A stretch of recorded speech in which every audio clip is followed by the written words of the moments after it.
LXX የሚል ነው። ወደኛ አገር መጥቷል። እኛ አምላክ በሶስቱ ህግጋት በህገ ልቡና በህገ ኦሪት በህገ ወንጌል እግዚአብሔርን ያመለከች አገር፣ ለእግዚአብሔር ብቻ የሰገደች ለእግዚአብሔር ብቻ የተንበረከከች የግሪክ አማልክት አምላክ የተባሉ የሚማጸኑት ሮማውያን የተባሉ ከንቱ አማልክት የሚከተሉ ያንተ አባቶች ቅድማያቶች ያንቺ የጥንት ወገኖችሽ የዘር ማንዘራችን ከላይ ጀምሮ ሲመጣ የነበረው ከንቱ አማልክትን የማያመልክ ለሰማይ የማይንበረከክ ለምድር የማይሰግድ ለተራራ ለወንዝ ለዛፎች የማይንበረከክ በኦሪት ዘጸአት ምዕራፍ 20 ቁጥር 1 ላይ ከኔ በስተቀር ሌላ አምላክ የለም ብሎ እንደተናገረ እግዚአብሔር አንዱን እግዚአብሔር ያመለከች ነች ኢትዮጵያ። አንዱን እግዚአብሔር የሚያመልክ ህዝብ ነው ይሄ ህዝብ። ክብርና ምስጋና ለእግዚአብሔር ይድረሰው። ለዚህ ነው የእግዚአብሔር ቃል ሁሉ ጊዜ የሚነግረን መኑ ይመስለከ እምነ አማልክት እግዚኦ፣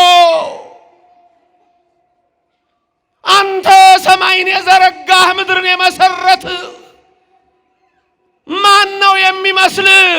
የሚመስልህ የለም። አንድ ብርጭቆ ውሃ ማምጣት የሚችል የለም ከእግዚአብሔር ውጪ። የኔና የናንተ አምላክ እግዚአብሔር ግን ሰማይን በዛ ያለ ምሰሶ ምድርን በኋላ ያለ ካስማ አጽንቶ ያውን የምንተነፍሰውን ሁሉ አየር የሰጠን ስሙ እግዚአብሔር ነው። ምስጉን ይሁን ለዘላለም። እግዚአብሔር ግሩም ነው። እግዚአብሔር ስራው ድንቅ ነው። በልዎ ለእግዚአብሔር ግሩም ግብርከ። እግዚአብሔር እንዲህ በሉት ይላል ልበ አምላክ ዳዊት። ምን በሉት አለ? ግሩም ግብርከ። እግዚአብሔር ሆይ ስራህ ግሩም ነው በሉት ይላል። ስራህ ግሩም እግዚአብሔር እናመሰግነዋለን። ግሩም እግዚአብሔር። ይሄን ቃል ላስብላችሁ። እግዚአብሔር በፍጥረቱ ይታወቃል። ለፍጥረቱ በምን ይታወቃል? በፍጥረቱ። ሰማይን አይቶ እግዚአብሔርን ማወቅ ይቻላል። ምድርን አይቶ እግዚአብሔርን ማወቅ ይቻላል። አዋፍን አይቶ እግዚአብሔርን ማወቅ ይቻላል። አሁን ግን ዘመኑ ወዴት እየሄደ ነው? ወደ ክፉ አስተሳሰብ ስለሄደ ቅድም መምህር ሲናገሩ እንደሰማችሁት ኒው ኤጅ ሙቭመንት የሚለው እሳቤ ከዛፍ ጋር ከሰማይ ዩኒቨርስ ጋር ከምድር ጋር ከወንዝ ጋር ከድንጋይ ጋር እግዚአብሔርን ትተ እሱን ተከተል መጨረሻ ዩኒቨርስን ታገኛለህ። ዩኒቨርስ ማለት ደግሞ ጂኒ የተባለው ሰይጣን ነው ብሎ የጻፉት መጽሐፋቸው ላይ። ብዙ ሰው ግን ይሄን አያውቅም። እዚህ መተው እናነቃቃለን ወይም የሚሉት የኛው ወገኖቻችን ይሄን ነገር ያወቁት አይመስለኝም። አብርሃም ፀሐይ ነች አምላክ አለ፣ ደመና ከለላት። ውሃ ነው አለ፣ በቦይ ይነዳል። ነፋስ ነው አለ፣ ግርግዳ ሸፈነው። ከዛ ምን አለ? አምላከ ፀሐይ ተናበብን። ፀሐይን የፈጠርክ ሰማይን የዘረጋ ምድርን የመሰረተ አንተ እግዚአብሔር ራስህ ተናገረኝ ጥራኝ አለው። ከዛ ነው ወይ ቤሎ እግዚአብሔር ለአብርሃም የሚለው ቃሉ የሚጀምረው እዚህ ጋር ነው። እግዚአብሔር አብርሃምን እንዲህ አለው። ምን አለው?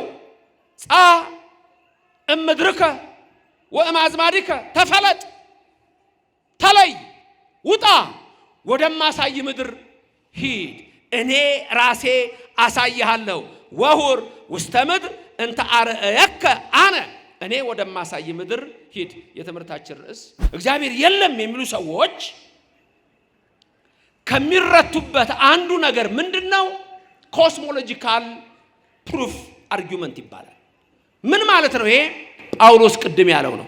እግዚአብሔር ለፍጥረቱ በፍጥረቱ ይታወቃል፣ በፈጠረው ፍጥረት እግዚአብሔር እንዳለ ይታወቃል የሚል ነው። በቃ ሰማይ ሲያይ ያደንቃል፣ ከዋክብት ይላል።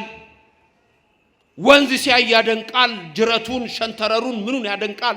የሚታየውን ነገሮች ሁሉ ያደንቃል። ፈጣሪን ግን አያደንቅም።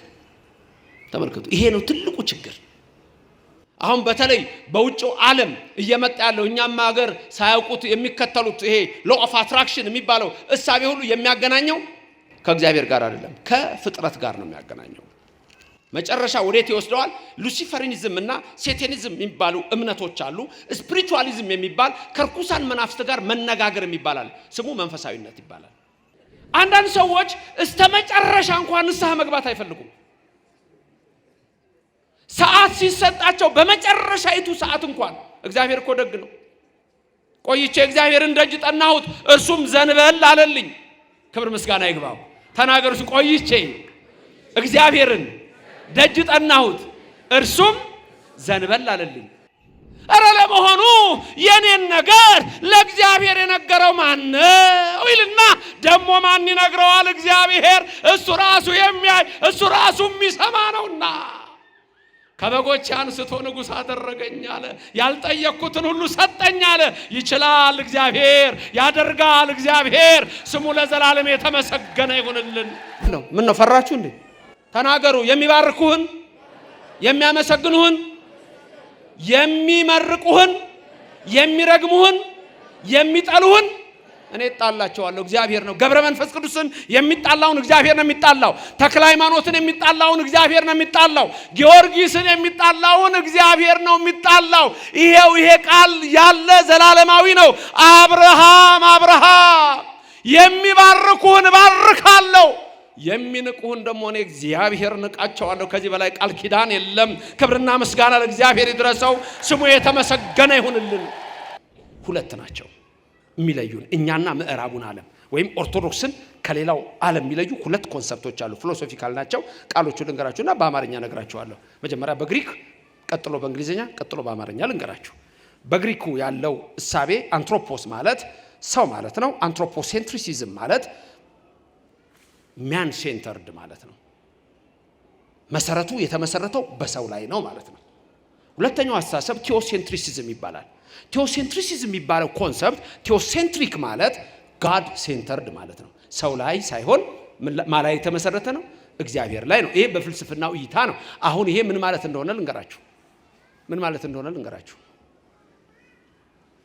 እንዴት ዋላችሁ? እንዴት አመሻችሁ? ነገ ጠዋት ባገኛችሁ እንዴት አደራችሁ ስላችሁ መልሳችሁ ምንድነው? ጉድ ሞርኒንግ። መልሱ ምንድነው? በፈረንጅኛው ጉድ ሞርኒንግ እሱ ነው አይደል? ጉድ አፍተርኑን፣ በቃ ጉድ ኢቭኒንግ። ጥሩ ጠዋት፣ ጥሩ ከሰዓት፣ ጥሩ ቀን፣ ጥሩ ማታ። እዛ ውስጥ የእግዚአብሔር ስም የለም። ምን ላይ ነው መሰረቱ? ሰው ላይ ነው። አንተ ጋር ብቻ ነው፣ ወደ ላይ የለም። ልዩነታችን ይሄ ነው። የሆነ ሰው ስጦታ ሰጥቶ የእናንተ መልስ ምንድነው? ስጦታ ሲሰጣችሁ እግዚአብሔር ይስጥልኝ አይደል? እግዚአብሔር ይስጥህ፣ እግዚአብሔር ይስጥሽ። ወንድ ብቻ ነው የሚሰጠው። እግዚአብሔር ይስጥህ፣ እግዚአብሔር ይስጥሽ፣ እግዚአብሔር ይስጥልኝ አይደለም እንደ ቃሉ እግዚአብሔር ይስጥልኝ አይደለም? እንደሱ ነው የምትሉት። በእንግሊዘኛው አንድ ሰው ሰጥቷችሁ ምን እንደምትሉት? እግዚአብሔር ይስጥልኝ ነው የምትሉት። ቴንክ ዩ አይደለም? ቴንክ ዩ ምክንያቱም አንትሮፖሴንትሪክ ነው። የምዕራቡ ዓለም ከእግዚአብሔር የሸሸበት ምክንያት ሰው ላይ ነው የተመሰረተው። እኔና እናንተ ግን የተመሰረተው በእግዚአብሔር ቅዱስ መጽሐፍ በአባቶቻችን ትምህርት ላይ ነው። ማይመስገን ማን ነው ያሳደረን? ማን ነው ያዋለን? ማን ነው ያስመሸን? ማን ነው እችን አሁን አየር ምን ተነፍሳት ነው የሰጠን? እሱ ያልተመሰገነ ታዲያ ማን ሊመሰገን ነው? ክብርና ምስጋና ለእግዚአብሔር ይድረሰው። አንድ ሰሞን አንድ ሰላምታ መጥቶ በዚህ ሰላምታ ላይ አስተምሬያለሁ። ሰው ሲያገኛችሁ ሰላም ነው የሚለው አሁንም የቀረ አይመስለኝም። ሰላም ነው፣ አማን ነው። የእናንተ መልስ ምን ሊሆን ነው? አብሮ አይ ተይ ወዴት ነው? እውነቱን እንነጋገር እንጂ ሰላም ነው መልሱ ምንድን ነው? አማን ነው። እንደሱ አይደለም እንዴ? ታዲያስ የማቀረ የማስም ቀረ። ቀስ እያልክ እየወጣህ ነው ያለው። እንዳትንሸራተች።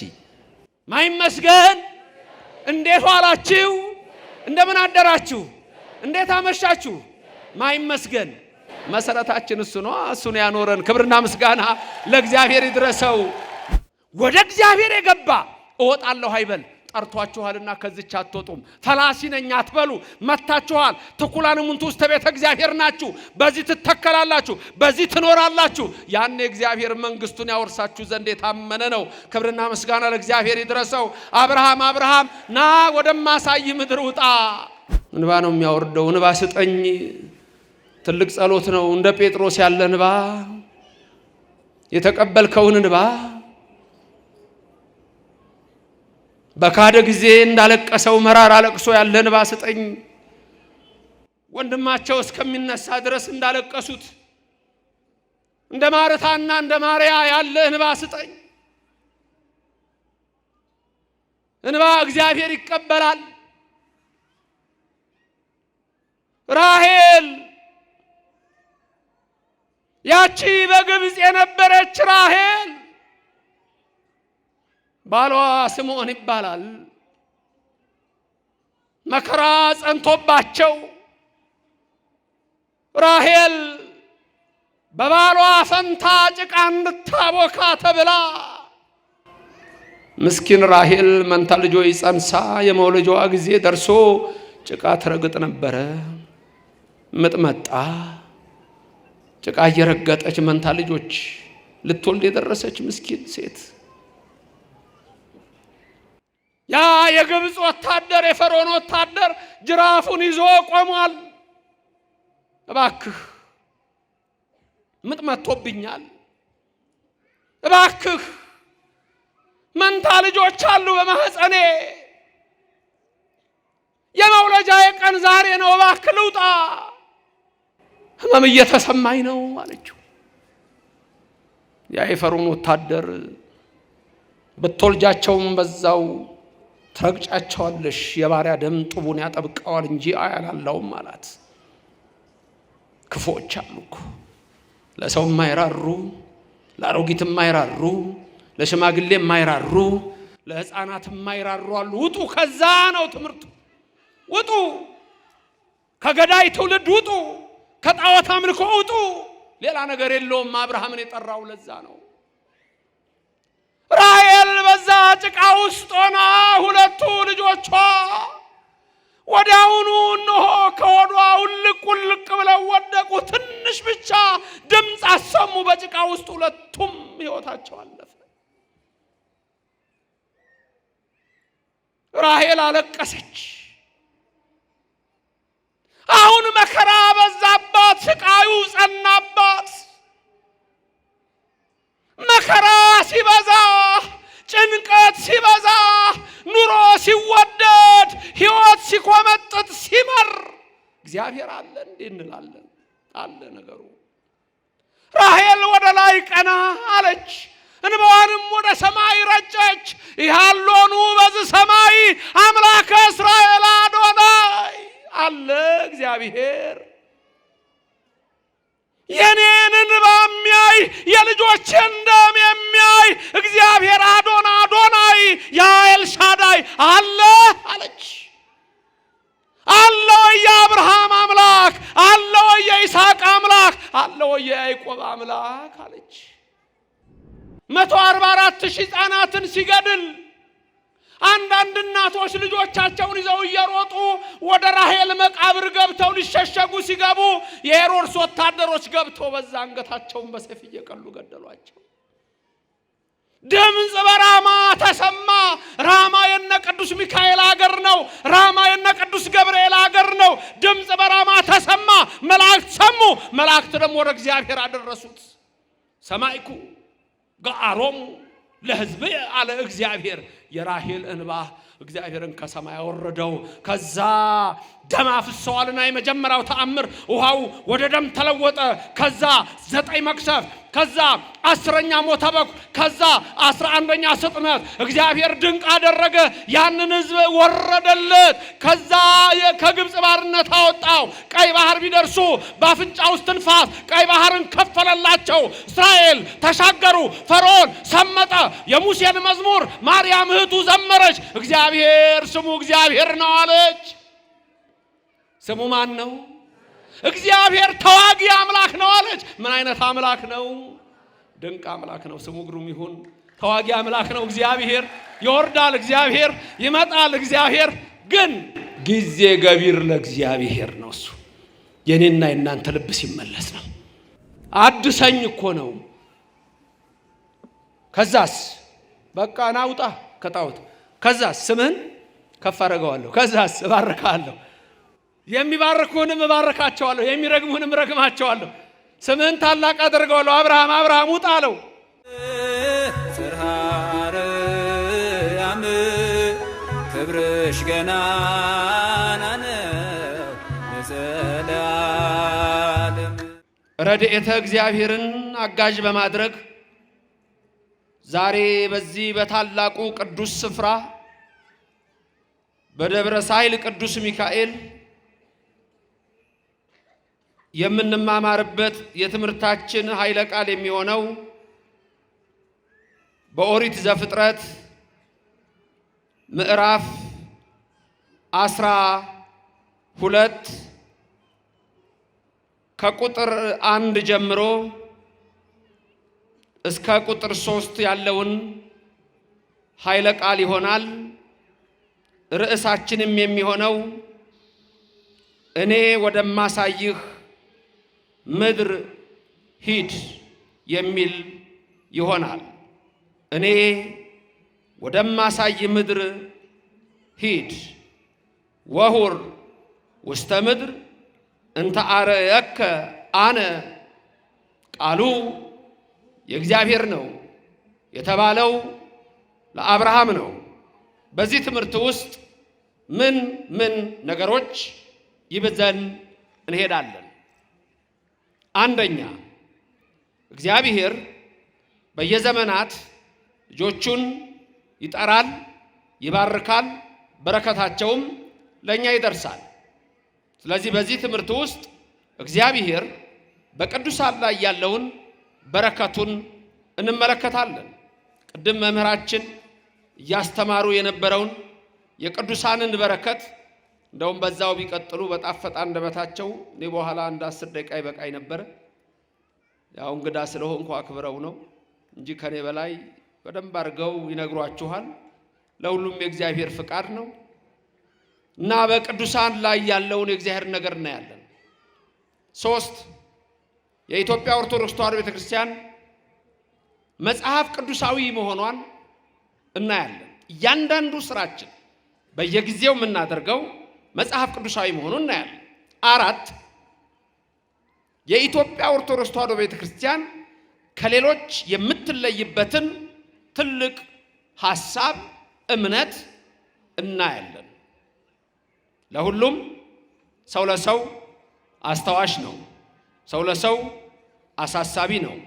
በልቡና የሚያሳድር በአእምሮ የሚቀርጽ የቃሉ ባለቤት ሕያው እግዚአብሔር የምትሰሙትን ሁሉ በልቡናችሁ ጽላት ይጻፍላችሁ። ለእኔም ለምናገረው ጥበቡን፣ ቃሉን፣ ማስተዋሉን የቃሉን ደጅ እንዲከፍትልኝ ሁል ጊዜ በጸሎታችሁ አስቡኝ። ይህ ድምፅ የሚሰማችሁ ሁሉ አሳብ ሕሊናችሁ በሰማያት ይኑር። ያላችሁበትንም ስፍራ እወቁ። የጽድቅን ቃል ደስ በሚያሰኙ ጆሮዎች አድምጡ። አንድም እንኳ በዚህ ቅጽር የራሱን ወሬ የሚያወራ ሰው ከቶ አይሰማ። ምድርን ባያት ጊዜ እንድትንቀጠቀጥ ለሚያደርጋት ደሴቶችንም ለሚያቀልጠው ኃያልና ብርቱ አምላክ ከዚህ ሰዓት ጀምራችሁ ሁላችሁም ልቡናችሁን ለሰራዊት ጌታ ለእግዚአብሔር አስማርኩ። እግዚአብሔር አብርሃምን እንዲህ አለው ብሎ ይጀምራል። ኦሪት ዘፍጥረት ምዕራፍ 12 ቁጥር 1 ኦሪት ምን ዘፍጥረት። በትርጓሜያችን ላይ ኦሪት ዘልደት ምንለው አለ። እርግጥ ነው በዚህ ሊቃውንቱ አሉ። ኦሪት ዘልደት የምንለው የልደትን ነገር የአበውን ነገር ስለሚዘረዝር ነው። በአብዛኛው ግን እሱ ኦሪት ዘልደት የሚለው ከሰባው ሊቃናት ሴፕቱ ኤጀንት የሚባል የመጽሐፍ ትርጓሜ አለ። መጀመሪያ መጽሐፍን ኦሪትን የጻፈው ሊቀ ነቢያት ሙሴ ነው። በረከቱ በሁላችሁ ይደር።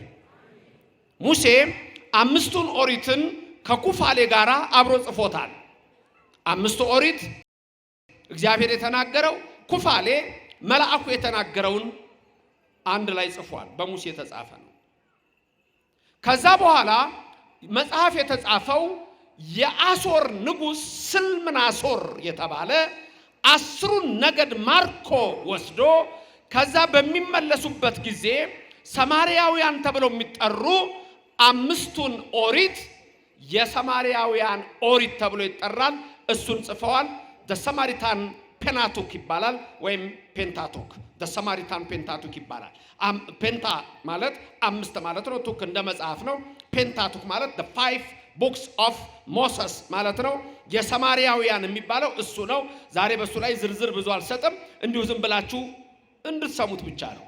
ኦሪት ደሳም የሳምራውያን ኦሪት ሶስተኛ የተጻፈው ታላቁ እስክንድር የሄሌኒስቲክ ሲቪላይዜሽን የሚባለውን ካመጣ በኋላ ከሱ በኋላ ሁለት ጠንካራ በዳንኤል ራእይ በናቡከደነጾር ህልም የተመሰሉ እንደ ሁለት ብረት እግሩ ላይ ባየው ምስል የተመሰሉ በጥሊሞስና አንጢያኮስ አሉ። በጥሊሞስ በእንግሊዘኛው ፓቶሎሚ የሚባለው ንጉስ የግሪክ ኤምፓየርን የሚመራ እሱ በነገሰ ጊዜ የብሉይ መጽሐፍትን ከዕብራይስጥ ወደ ግሪክ እንዲተረጎም አድርጓል። ይሄንን የተረጎሙት ሰዎች ቁጥራቸው 72 ስለሆነ መጽሐፉ በእነሱ ስም የሰባው ሊቃናት ተብሎ ተጠራ። እንግሊዘኛው ላይ ስታዩት ሴፕቱ ኤጀንት ይላል። ሴፕቱ ኤጀንት ማለት 70 ሰዎችን የሚያመለክት ነው። በሮማን ነምበር ደግሞ LXX የሚል ነው። አንዳንዶች ስለምትጎረጉሩ ልታገኙ ትችላላችሁ። የሰባው ሊቃናት የሰባው ሊቃናት ትርጓሜ ወደኛ አገር መጥቷል። በግሪክ ቋንቋ በጥንት ዘመን የሚገርመው መላከሳይ ይሄ ፈጣሪ ስለማያውቁ ራሱ ቮካብለሪው የለም በግሪክ። ምክንያቱም ለነሱ ለግሪኮች አምላክ አማልክት እያሉ የሚጠሯቸው ለምሳሌ አምላክ አማልክታቸው የነሱ የአማልክታ አምላክ የሚሉት ዚዩስ ነው። ግሪክ ውስጥ የኦሊምፐስ ተራራ አለ። በኦሊምፐስ ተራራ ላይ 11ዱ እግዚአብሔሮች ተቀምጠው ዓለምን ይቃኙታል፣ ግሪክን ይመሩታል። የነዚህ 11ዱም ንጉሠ ነገሥታቸው ወይም ደግሞ አምላክ አማልክት የሚባለው ዚዩስ ነው ይላል። የሰማችሁ ነው። እንደው ብልጭ እንዲል ነው። ግድ የለም እኔ በኋላ ወደዛ ሄዳለሁ። ወደማሳይ ምድር ውጣ ተብለሃልና አንቺም እንዲሁ ወደሱ እንሄዳለን። የሚገርመው ሆሜር የተባለ ሰው ሲጽፍ እየሰማችሁ ነው። የግሪክ የአማልክት አምላካቸው ማን ነው? ዚዩስ። የግሪክ የአምላኮች አምላክ የሚባለው ዋናው ማን ነው? ዚዩስ። ሆሜር እንዲህ ይላል፣ ዚዩስ ትናንትና ወደ ኢትዮጵያ ሄደ ይላል። ይሄ ከክርስቶስ ልደት በፊት ብዙ ዓመታት ቀድሞ የተጻፈ መጽሐፍ ነው። ትናንትና ዚዩስ ወደ ኢትዮጵያ ሄደ፣ ምክንያቱም ከኢትዮጵያውያን ጋር አብሮ ሊጸልይ። ምክንያቱም የኢትዮጵያ ሰዎች ሲጸልዩ ጸሎታቸው ቀጥ ብሎ ወደ ሰማይ የሚገባ ስለሆነ ዚዩስ በየዓመቱ እየሄደ ከኢትዮጵያ ሰዎች ጋር እየጸለየ ይመለሳል። ሄዶ ኢትዮጵያን ጋር ሄዶ የኢትዮጵያ ጸሎት ሰማይ ስለሚደርስ የግሪክ አምላክ አማልክት ብለው እነሱ የሚጠሩት በሚቲዮሎጂ ውስጥ በእነሱ ውስጥ የተቀመጠው ምንድን ነው? ዚዩስ መጥቶ ኢትዮጵያ መጥቶ ነው ከኢትዮጵያ ሕዝብ ጋር ሰምቶ የሚሄዱ። የእነሱ አምላክ ኢትዮጵያ እየመጣ ይማጸናል የኢትዮጵያን ሕዝብ። ትንሽ አይገርምም? ኢትዮጵያ ትልቅ ነገር እኮ ነው። ስሙ ትልቅ ነገር እኮ ነው ወገኖቼ። እኛ ጋር ስለሆነ ዝም ብለን እንዳናየው በመጽሐፍ ቅዱስ ላይ ለመጀመሪያ የተጻፈ ስም ነው። የኛ አምላክ በሶስቱ ሕግጋት በሕገ ልቡና፣ በሕገ ኦሪት፣ በሕገ ወንጌል እግዚአብሔርን ያመለከች አገር፣ ለእግዚአብሔር ብቻ የሰገደች፣ ለእግዚአብሔር ብቻ የተንበረከከች የግሪክ አማልክት አምላክ የተባሉ የሚማጸኑት ሮማውያን የተባሉ ከንቱ አማልክት የሚከተሉ ያንተ አባቶች ቅድመ አያቶች ያንቺ የጥንት ወገኖችሽ የዘር ማንዘራችን ከላይ ጀምሮ ሲመጣ የነበረው ከንቱ አማልክትን የማያመልክ ለሰማይ የማይንበረከክ ለምድር የማይሰግድ ለተራራ ለወንዝ ለዛፎች የማይንበረከክ በኦሪት ዘጸአት ምዕራፍ 20 ቁጥር 1 ላይ ከኔ በስተቀር ሌላ አምላክ የለም ብሎ እንደተናገረ እግዚአብሔር አንዱን እግዚአብሔር ያመለከች ነች ኢትዮጵያ። አንዱን እግዚአብሔር የሚያመልክ ሕዝብ ነው ይሄ ሕዝብ። ክብርና ምስጋና ለእግዚአብሔር ይድረሰው። ለዚህ ነው የእግዚአብሔር ቃል ሁልጊዜ የሚነግረን መኑ ይመስለከ እምነ አማልክት እግዚኦ። አንተ ሰማይን የዘረጋህ ምድርን የመሰረትህ ማን ነው የሚመስልህ? የሚመስልህ የለም። አንድ ብርጭቆ ውሃ ማምጣት የሚችል የለም ከእግዚአብሔር ውጪ። የኔና የናንተ አምላክ እግዚአብሔር ግን ሰማይን በዛ ያለ ምሰሶ ምድርን በውሃ ላይ ያለ ካስማ አጽንቶ ያውን የምንተነፍሰውን ሁሉ አየር የሰጠን ስሙ እግዚአብሔር ነው። ምስጉን ይሁን ለዘላለም። እግዚአብሔር ግሩም ነው። እግዚአብሔር ስራው ድንቅ ነው። በልዎ ለእግዚአብሔር ግሩም ግብርከ። እግዚአብሔር እንዲህ በሉት ይላል ልበ አምላክ ዳዊት። ምን በሉት አለ? ግሩም ግብርከ።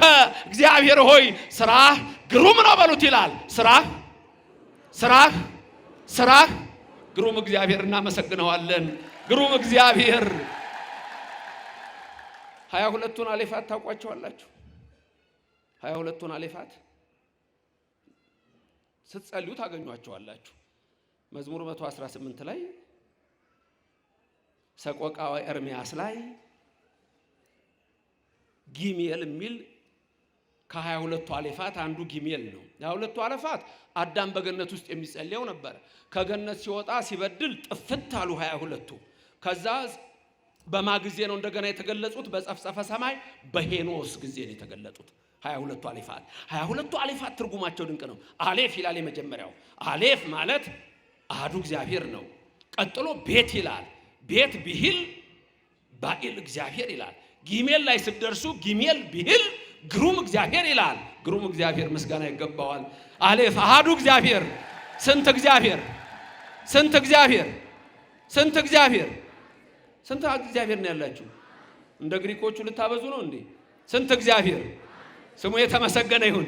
ኦሪት ዘፍጥረት ምዕራፍ 1 ቁጥር 1 ምንድን ነው የሚለው? ኦሪት ዘፍጥረት ምዕራፍ 1 ቁጥር 1 የመጀመሪያ የመጽሐፍ ቅዱስ አረፍተ ነገር ሲጀምር ምንድን ነው የሚለው? በቀዳሚ ገብረ እግዚአብሔር ሰማየ ወምድረ ይላል በግዕዙ። በአማርኛው ደግሞ በመጀመሪያ እግዚአብሔር ምንና ምንም ፈጠረ፣ ሰማይና ምድር። በእንግሊዘኛው in the beginning God created the heavens and the earth ይላል። አንድ ሳይንቲስት አንድ እግዚአብሔርን የማያውቅ የነበር አንድ ሰው there is no God ብሎ ይጽፍና ኖን ይሰርዝና ይጽፍባትና there is a God ይላል። ይሄ ሰውዬ መጽሐፉ በዩኒቨርሲቲ ውስጥ እኮ እግዚአብሔር የለም የሚል ብዙ መጽሐፍ የጻፈ ነው የሱ ጽሁፍ። መጨረሻ ግን ምን አለ? there is no God አለና ኖን ስርዝ አደረገና አለና there is God። በፊት እግዚአብሔር የለም ነበር የሚለው፣ አሁን ብሎ ጻፈ እግዚአብሔር አለ አለና ጻፈ። ክብርና ምስጋና ለእግዚአብሔር ይድረሰው። ያሳምናል እግዚአብሔር። እኛው ባይሆን ባለበት ቦታ እግዚአብሔርን ካመነ። ታዲያ ሳይንቲስቶች ምን አሉ መሰላችሁ? እና አንቶኒ ፍሊው፣ እነዚህ አንቶኒ ፍሊው መጽሐፍ ነው አሁን ያልኳችሁ ካነበባችሁት። ሌሎቹ ምን አሉ መሰላችሁ? የነሱን ንግግር ልንገራችሁ ምን እንዳሉ። ከኔ ቀጥላችሁ ተናገሩ። ለፍተን ሌሎቻችሁ አትፈልጉም? ምንድነው ያሉት? ዘፍጥረት ምዕራፍ 1 ቁጥር 1 ላይ ደረስን። ንገሩኛ። ለፍተው ይደረሱ። ዘፍጥረት ምዕራፍ 1 ቁጥር ስንት ላይ ደረሱ? ምክንያቱም ሳይንስ ማለት ስፔስ ታይም እና ማተር ነው፣ ወይም ማተር። ሳይንስ ስፔስ ታይም እና ማተር ላይ ነው። ይህንን የተማራችሁ ሰዎች ሁሉ ፊደል የቆጠራችሁ ታውቁታላችሁ። ስለዚህ አለ የነዚህ ሰዎች አስተሳሰብ ለፍተን ዘፍጥረት 1 ቁጥር 1 ላይ ደረስን ማለት in the beginning የሚለው በቀዳሚ የሚለው በመጀመሪያ የሚለው in the beginning የሚለው ታይም ነው። God created the heavens የሚለውን ሰማየ የሚለው ስፔስ ነው። ወምድረ የሚለው ምንድን ነው? መሬት ነው፣ ማተር ነው። ስለዚህ እግዚአብሔር ገና ሲጀምር የሚነግርህ አንደኛ ፈጣሪ እኔ ነኝ ነው የሚለው። ክብርና ምስጋና ይግባው ለስሙ። ማን ነው ፈጣሪ? እግዚአብሔር። ስሙ የተመሰገነ ይሁንልን። ከዛ ምን ይላል? ሰማይና ምድርን ፈጠርኩ ይላል። ይነግርሃል። ከሱ ውጪ ፈጣሪ የለም። ማንም ደግሞ እኔ ፈጣሪ ነኝ ብሎ የጻፈ ማንም የለም። የሞከረ ሰይጣን ነበር፣ ወደቀ። ማግኒፊሸንት ነኝ ሲል የነበረው ውብ ነኝ ሲል የነበረው ሉሲፈር ወደቀ። አሁን የሱን ትምህርት ኒው ኤጅ ሙቭመንት ብሎ አምጥተውታል። ሰይጣን መሆን ማለት ነው። ብዙ አላወቀው። ይሄ እግዚአብሔር ተናገረ። ለአብርሃም እንዲህ አለው፣ አብርሃም እኔ ወደማሳይ ምድር ሂድ አለው። አብርሃም በኦሪት ዘፍጥረት ምዕራፍ 12 ቁጥር 1 ላይ ያለ ቃል ነው። ቅድም እንዳልኳችሁ በግሪክ ፈጣሪ የሚለው ራሱ ቃሉ ስላልነበር ቴዎስ ይላል። ጋድ ለማለት እግዚአብሔር ለማለት ቴዎስ አለ። ኋላ ላይ ነው ቋንቋው እየዳበረ የመጣው እንጂ ከሰማይ ምንም የለም በቃ የሚል እዚሁ ነው ያሉት አማልክቶቻችን የሚል ትምህርት ነው ያላቸው። ስለዚህ እነሱ ይሄንን ጂኒኦሎጂ ስለሚሉት የእንግሊዘኛው ኦሪት ዘፍጥረት የምንለው ወደ ምን ስሙ መጣ? the book of Genesis ወደሚል መጣ። ጄኔሲስ ጂኒኦሎጂ ማለት ነው። ለኔና ለናንተ ግን ኦሪት ዘፍጥረት የሚለው ወደ ቀጥታ እንግሊዘኛ ትርጉም ብንመልሰው the book of Genesis ሳይሆን ወይም the book of generation ሳይሆን the book of genealogy ሳይሆን ወዴት ነው ቀጥታ የምንወስደው? the book of creation። ስለዚህ በእኛ ግዕዙ ኦሪት ዘፍጥረት የሚለው ለዛ ነው። ኦሪት ዘፍጥረት ምዕራፍ 12 ቁጥር 1 የነቢያትን የሐዋርያት የሊቃውንትን ጉባኤ ባረከኝ እና እናንተን የሚባርክልን እመቤታችን በሐዋርያት መካከል የነበረች በመካከላችን ትሁንልን።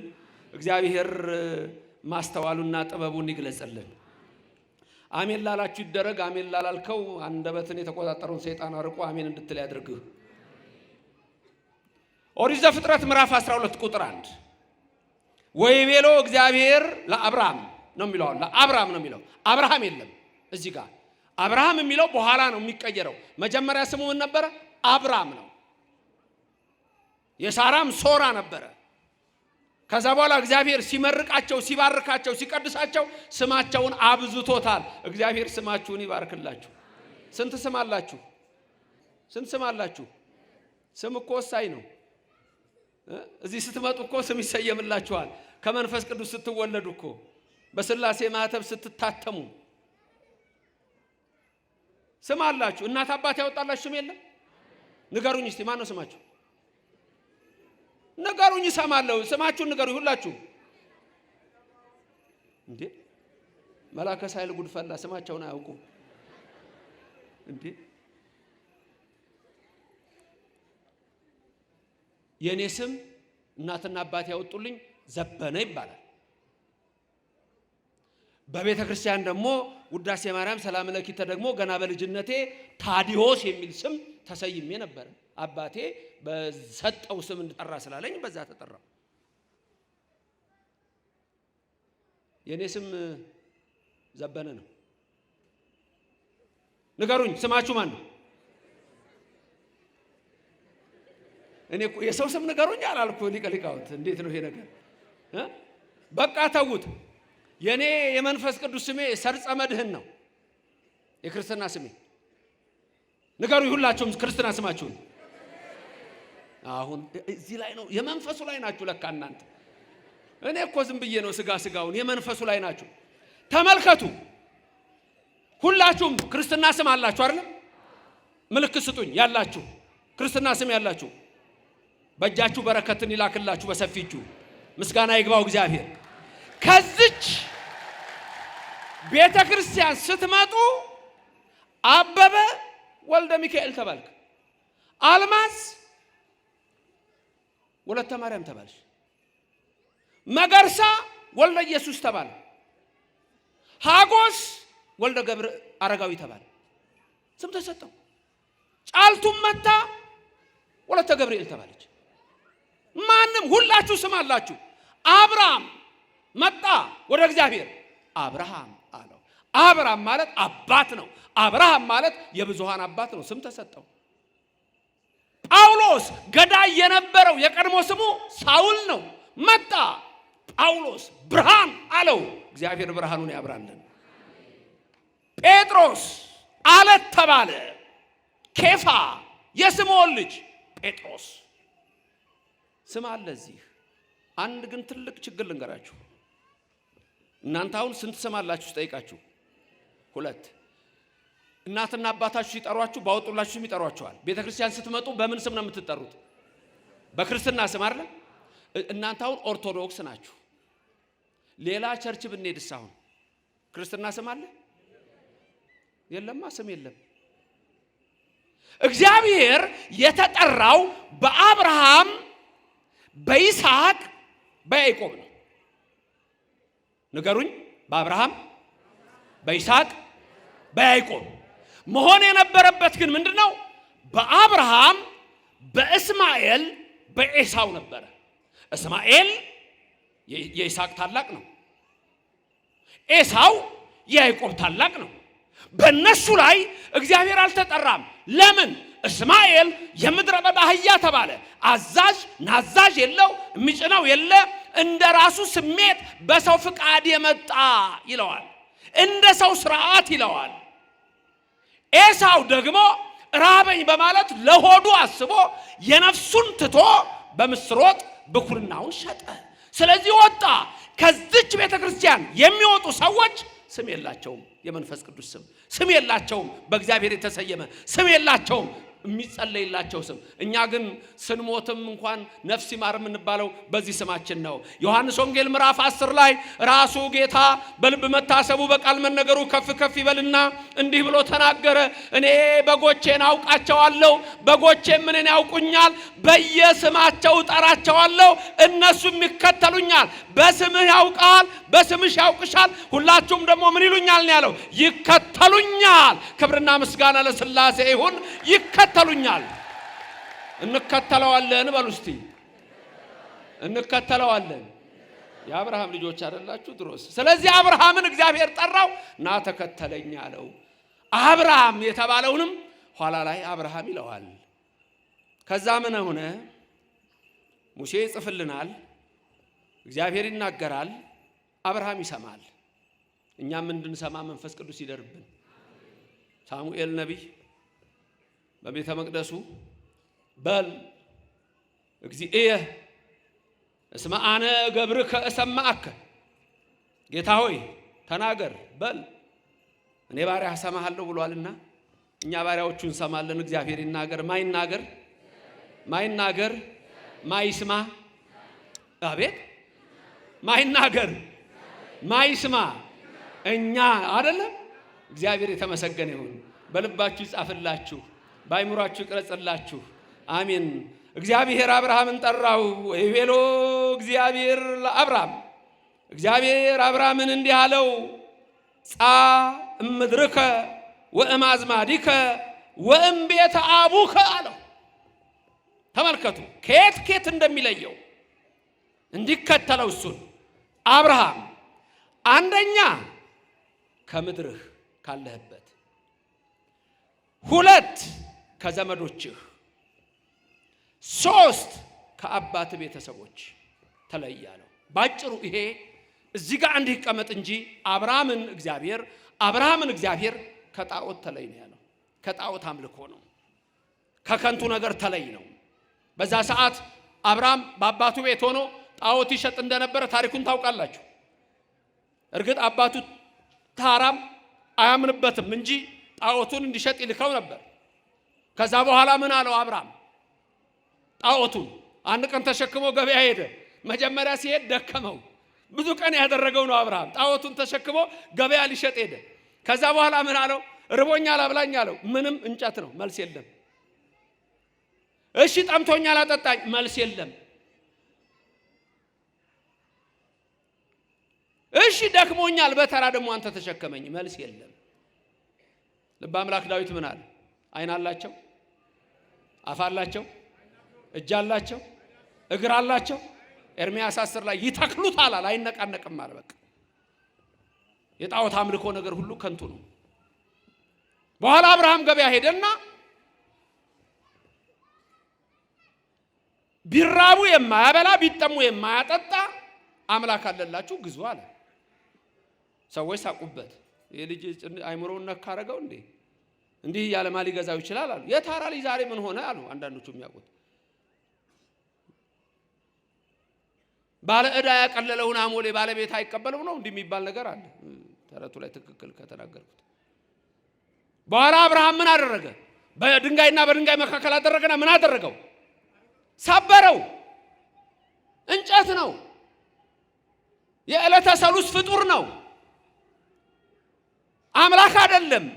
ከዛ በኋላ ምን አለ? አምላክ ማን ነው አለ አብርሃም። በስነ ፍጥረት ተመራመረ። ብርሃነ ዓለም ቅዱስ ጳውሎስ በረከቱ ይደርብን ሮሜ ምዕራፍ 1 ቁጥር 19 ላይ ይሄን ይናገራል። እግዚአብሔር ለፍጥረቱ በፍጥረቱ ይታወቃል አለ። ይሄን ቃል ላስብላችሁ። እግዚአብሔር ለፍጥረቱ በፍጥረቱ ይታወቃል። ለማ ለፍጥረቱ ለማ ለፍጥረቱ በምን ይታወቃል? በፍጥረቱ ሰማይን አይቶ እግዚአብሔርን ማወቅ ይቻላል። ምድርን አይቶ እግዚአብሔርን ማወቅ ይቻላል። አዕዋፍን አይቶ እግዚአብሔርን ማወቅ ይቻላል። አሁን ግን ዘመኑ ወዴት እየሄደ ነው? ወደ ክፉ አስተሳሰብ ስለሄደ ቅድም መምህር ሲናገሩ እንደሰማችሁት ኒው ኤጅ ሙቭመንት የሚለው እሳቤ ከዛፍ ጋር፣ ከሰማይ ዩኒቨርስ ጋር፣ ከምድር ጋር፣ ከወንዝ ጋር፣ ከድንጋይ ጋር እግዚአብሔርን ትተህ እሱን ተከተል መጨረሻ ዩኒቨርስን ታገኛለህ። ዩኒቨርስ ማለት ደግሞ ጂኒ የተባለው ሰይጣን ነው ብሎ የጻፉት መጽሐፋቸው ላይ። ብዙ ሰው ግን ይሄን አያውቅም። እዚህ መተው እናነቃቃለን ወይም የሚሉት የኛው ወገኖቻችን ይሄን ነገር ያወቁት አይመስለኝም። አብርሃም ፀሐይ ነች አምላክ አለ፣ ደመና ከለላት። ውሃ ነው አለ፣ በቦይ ይነዳል። ነፋስ ነው አለ፣ ግርግዳ ሸፈነው።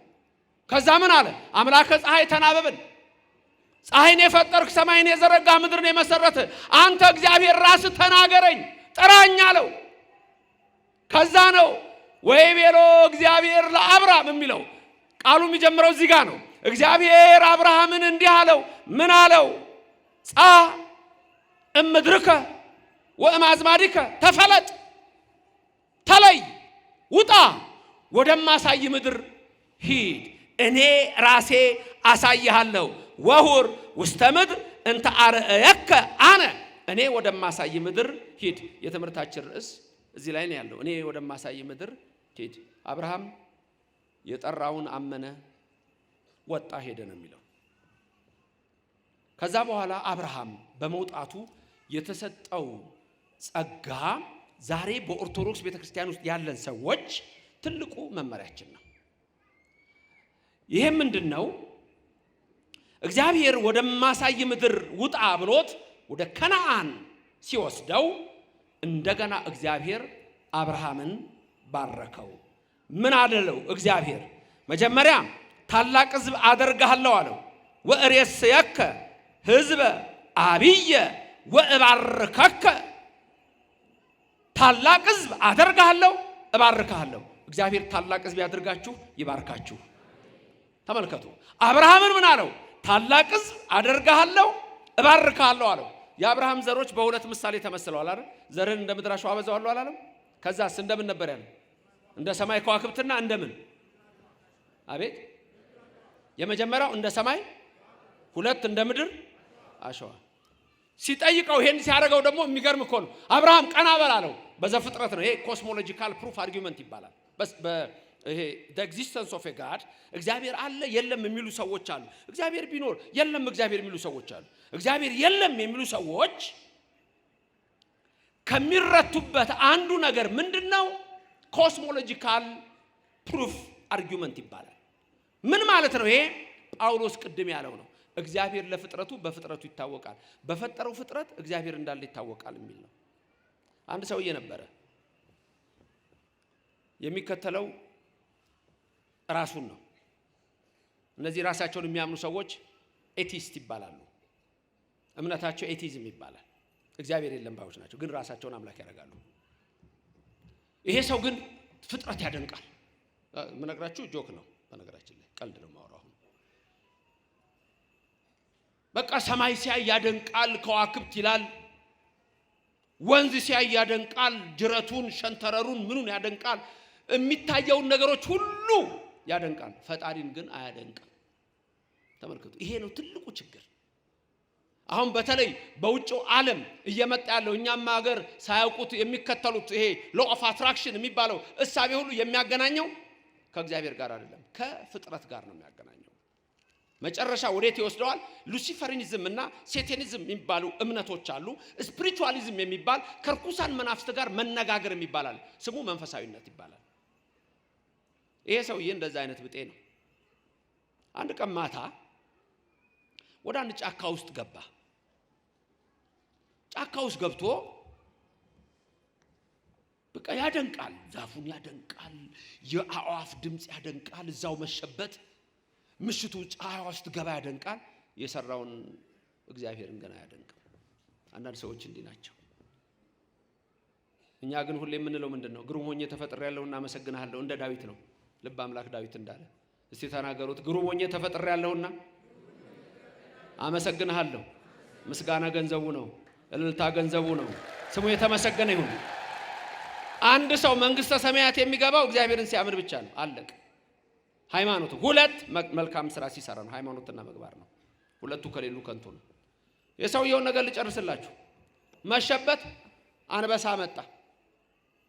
ከፊቱ አንበሳ ሲመጣ አቤት እያደነቀው፣ ምን አይነት ነው ጎፈሬው ይላል፣ እንደው ይላል። እግዚአብሔር ፈጠረው ግን አይልም። አንበሳው እየቀረበ ሲመጣ ሰውየው መፍራት ጀመረ። ለምን ሰው የሚፈራው? ሰው ለምን ይፈራል? ለምን የሚፈራው ሰው? ለምን ትፈራላችሁ? ከየት መጣ ፍርሃት? የት ጋር ነው ፍርሃት የሚሰማችሁ? ግን የት ጋር ነው የሚሰማችሁ? ሳይንስ የተማራችሁ፣ ዓለም ትምህርት የተማራችሁ ፍርሃት ምንድን ነው? ሳይንስ የሚያምነው ፕሩፍና ሪዝን ነው። ወይ በኪሎግራም ወይ በኪሎ ሜትር ይለካል። ፍርሃትን በምን ይለካዋል? ሳይንስ። ፍቅርን በምን ይለካዋል? ሳይንስ። ውበትን በምን ይለካዋል? ሳይንስ የሚወድቀው እዚህ ላይ ነው። አያችሁ፣ ሁሉን በፕሩፍና በሪዝን አደርገዋለሁ ማለት አይችልም ሳይንስ። ለዚህ ነው ሳይንስ የሚቆመው። ግን ለማንኛውም ፍርሃት የት ጋር ነው የሚሰማችሁ? እስቲ ሶስት ነገር ልንገራችሁ፣ ከኔ ቀጥላችሁ ድገሟቸው። ፍርሃት፣ ድንጋጼ፣ ረዓድ። የት ይሰማችኋል? እዚህ ፍርሃት፣ ድንጋጼና ረዓድ። የት ጋር ነው ፍርሃት የሚሰማችሁ? ድንጋጼ መደንገጥ ማለት ነው። ስትደነግጡ የቱ ጋር ነው ድንጋጤ የሚሰማችሁ? ልብ ላይ ነው ድንጋጤ? ጥሩ። ፍርሃት የት ጋር ሊሆን ነው? የት ጋር ሊሆን ነው ፍርሃት? ምን ላይ ነው የምትፈራው?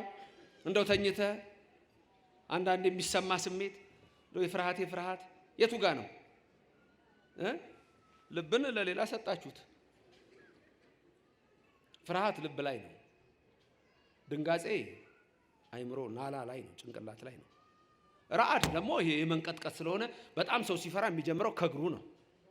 የረዓድ ቦታ ደግሞ ጉልበት ነው።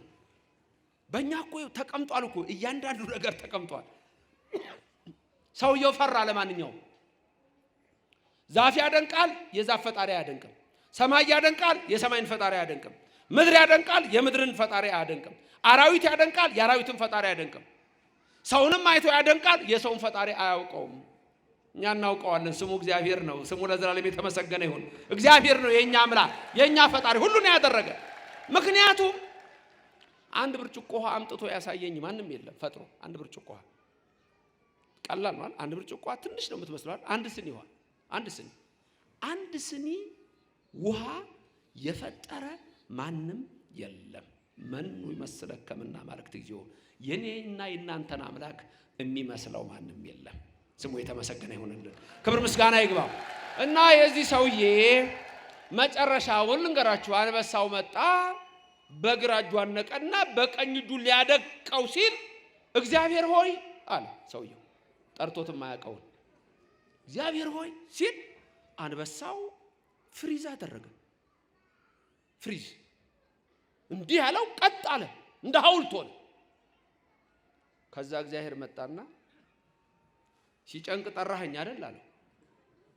ሲጨንቅ ጠራኸኝ። ዝም። ምክንያቱም አንዳንድ ሰው መልስ አይኖረው፣ ዝም አለ። እሺ አሁንስ ክርስቲያን ትሆናለህ፣ ታምነኛለህ ወይስ አታምነኝም አለ።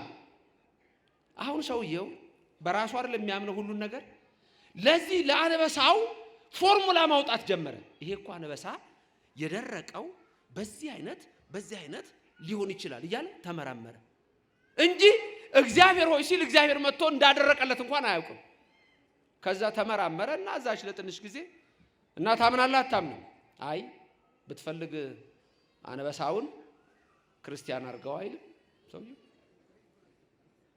እግዚአብሔር የታዘዘውን ያደርጋል፣ ችግር የለም። እሱ እኮ እንደ ፈቃዳችን ነው። የአንበሳ ድርቅ ብሎ የነበረው ክርስቲያን አድርገው ሲል ወደ ቀደመው ማንነቱ ተመለሰ። ከዛ እንዲህ ያደርገው እጅ አልነበረም፣ አማኝ ሆነ አሁን አንበሳው። ስለዚህ ካመነ ደግሞ ሰው መጸለይ ያለበት አይደል? ቀና ብሎ ጌታ ሆይ ምሳዬን ባርክልኝ፣ አለቀ ነገሩ፣ አበቃ።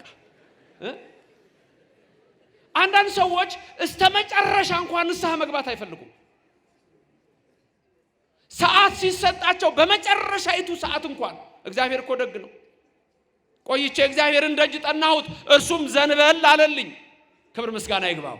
ተናገሩ። ቆይቼ እግዚአብሔርን ደጅ ጠናሁት እርሱም ዘንበል አለልኝ። ገብቷችኋል? ዘንበል አለልኝ ማለት አንዳንድ ሰው ሲያወራችሁ በደንብ ለመስማት እንዲህ አትሉ። የው እግዚአብሔር እንዲህ መጥቶ ይሰማችኋል። እግዚአብሔር እንዲህ መጥቶ ይሰማሻል። አረ ምን አይነት ደግ አምላክ ነው ያለን። ለስም አጠራሩ ክብር ምስጋና ይግባው። እግዚአብሔር ደግ ነው፣ ደግ ነው። በብዙም ቦታ ስጠይቅ የነበረው መላከ ሳይል አንድ ጥያቄ ነበረ። እስካሁን አንድም ሰው ትቼ ሄዳለሁ የሚል አላገኘሁም። እንትን ጠይቄ ነበር ብዙ ቦታ ሳስተምር 100 ብር ወድቆ ጭቃ ቢነካ ትታችሁ የምትሄዱ ብዬ አንድ ሰው ትቼ ሄዳለሁ ያለኝ ዛሬ ኖር ይሆን? ደብረ ሳይል 100 ብር ሹልክ ብሎ ወደቀና ከጃችሁ ጭቃ ነካው ትታችሁ የምትሄዱ ሰዎች ይሄን አሁን በሶሻል ሚዲያ በዚህ በቲክቶክ በእነዚህ ወጣቶች በሚያሰራጩት ያሉ ከዚህ በፊት ተጠይቀዋል። ሊጽፉላቸው ይችላሉ ለሁሉም መልሱን።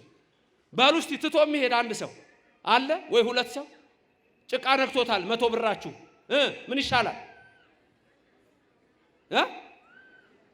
ትቶ የሚሄድ ትቶማ ሄድ።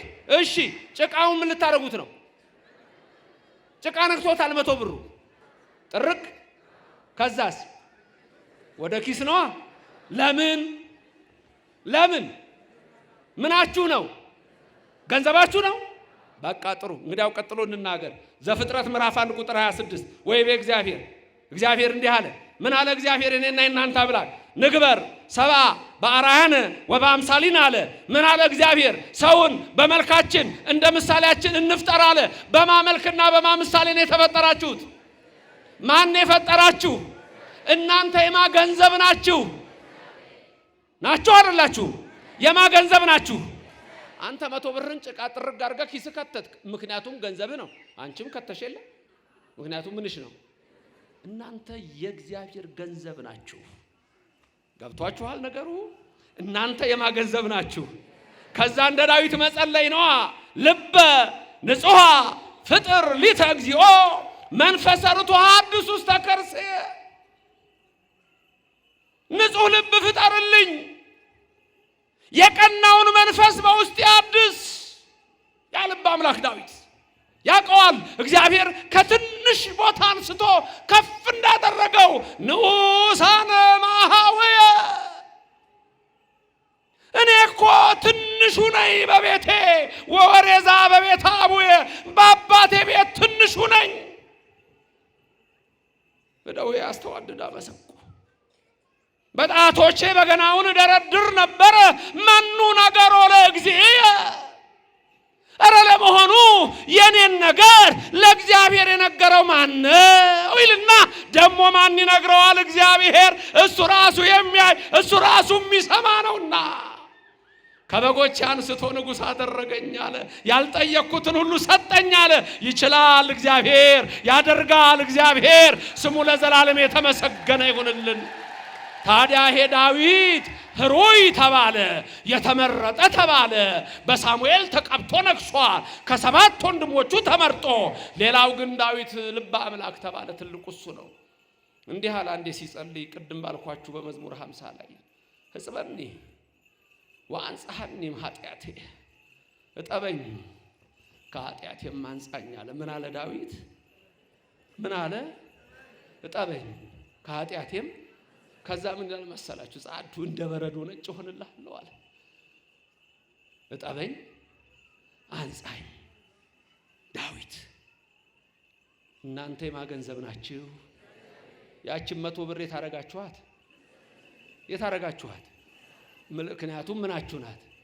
ታዲያ አንተን ኃጢአት ጭቃ ቢነካህ፣ አንቺን የዓለም ርኩሰት ጭቃ ቢነካሽ፣ ወደዚች ወደማሳይ ምድር ወደ ኦርቶዶክስ ቤተክርስቲያን ና ብሎ ሲጠራህ ሊባርክሽ ሊቀድስሽ ወደዚች እኮ ስትመጡ ምን እንደምትሆኑ ታውቃላችሁ? እንደ አብርሃም ሰምታችሁ ወደማሳይ ምድር የተባለች ወደ ቅዱስ ቤተክርስቲያን ውጣ፣ ከዓለም ውጣ፣ ከርኩሰት ውጣ፣ ከጣዖት ውጣ፣ ከዝሙት ውጣ፣ ውጪ፣ ከሐሽሽ ውጣ፣ ከርኩሰት አምልጡ፣ ከጣዖት አምልጡ፣ ከዓለማዊ ርኩሰት አምልጡ፣ ከጥል፣ ከክርክር፣ ከሐሜት፣ ከርኩሰት፣ ከዘረኝነት፣ ከአድመኝነት፣ ከሴረኛነት፣ ከከንቱ ነገር ኑ ውጡ ወደዚህ ብሎ ሲጠራችሁ እኮ እጥብ አድርጎ ገንዘቡ ናችሁና ወደ መንግስቱ ሊከታችሁ ነው።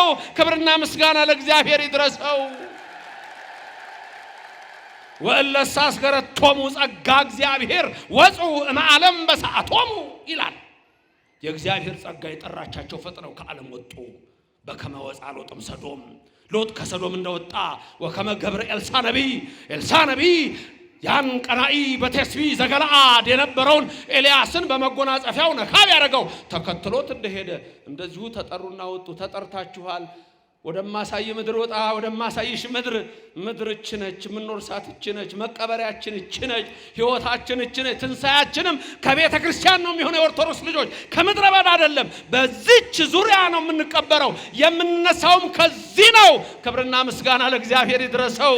ስሙ የተመሰገነ ይሁንልን። እኔ ወደማሳይ ምድርና ወደዛች ተራራ ሽሻለሁ። አንድ ትንሽ ተራራ ሳየው ሎጥን እኮ ነው። ምክንያቱም ሎጥ የታደለ እኮ ነው። ሎጥ ራሱ ከአብርሃም ጋር እኮ አብሮ ወጥቷል። እግዚአብሔር አብርሃምን እባርክሃለሁ ወአቢ ስመከ፣ ስምህንም ከፍ ከፍ አደርገዋለሁ። አብርሃም እግዚአብሔር ከፍ ያድርገው ስማችሁን። ከፍ ያለ ስም እኮ አላችሁ። ከፍ ያድርገው ስማችሁን። ስምህን ከፍ አደርገዋለሁ፣ ስምህን አከብረዋለሁ፣ አገነዋለሁ። አብርሃም የነበረውን አብርሃም አረጋዋለሁ፣ አባት የነበረውን አበ ብዙሃን እለዋለሁ አለና ስሙን ቀየረው። መልካም የሆነውን ስም ይስጣችሁ እግዚአብሔር። ስሙ የተመሰገነ ይሁንልን። ይሄ ለአብርሃም ተሰጠው። ወትከውን ቡሩከ ይለዋል። ቡሩክ ትሆናለህ አብርሃም። ዳ ደግሞ ቡሩክነት ለሱ ብቻ አይደለም። ያ ስሙ ከፍ የሚለው ለሱ ብቻ አይደለም። ወእባርኮሙ ለእለ ይባርኩከ፣ የሚባርኩህን እባርካቸዋለሁ። ወእረግሞሙ ለእለ ይረግሙከ፣ ሊረግሙህ የሚፈልጉ ካሉ እኔ ነኝ ረግሜ የማጠፋቸው አለ እግዚአብሔር አብርሃምን። ሰማችሁ? የሚባርኩህን ባርካለሁ። የሚንቁህን ግን የሚጠሉህን ግን ምን አደርጋቸዋለሁ? የሚረግሙህን ዛሬ ቅዱሳን ይረገማሉ በብዙ ቦታ። ማቴዎስ 10ን አይታችሁታል። ሐዋርያቱም እንዳላቸው በየምኩራቦቻቸው ይገርፏቸዋል፣ ያሳድዷቸዋል። ዛሬ ምኩራብ በተባሉ ቸርች ተብለው በተሰየሙ ገብረ መንፈስ ቅዱስ ይሰደባሉ፣ ተክለ ሃይማኖት ይሰደባሉ፣ ቅዱሳን ይሰደባሉ። እረመ ብርሃን እንኳን ትሰደባለች እኮ። አቤት! ራሱን ባለቤቱን ኢየሱስ ክርስቶስን እኮ ይሰድቡታል። ስለዚህ እግዚአብሔር ምን አለ? የሚባርኩህን፣ የሚመርቁህን፣ የሚረግሙህን እረግማለሁ። ምን ነው ፈራችሁ እንዴ? ተናገሩ። የሚባርኩህን፣ የሚያመሰግኑህን፣ የሚመርቁህን፣ የሚረግሙህን፣ የሚጠሉህን እኔ እጣላቸዋለሁ። እግዚአብሔር ነው። ገብረ መንፈስ ቅዱስን የሚጣላውን እግዚአብሔር ነው የሚጣላው። ተክለ ሃይማኖትን የሚጣላውን እግዚአብሔር ነው የሚጣላው። ጊዮርጊስን የሚጣላውን እግዚአብሔር ነው የሚጣላው። ይሄው ይሄ ቃል ያለ ዘላለማዊ ነው።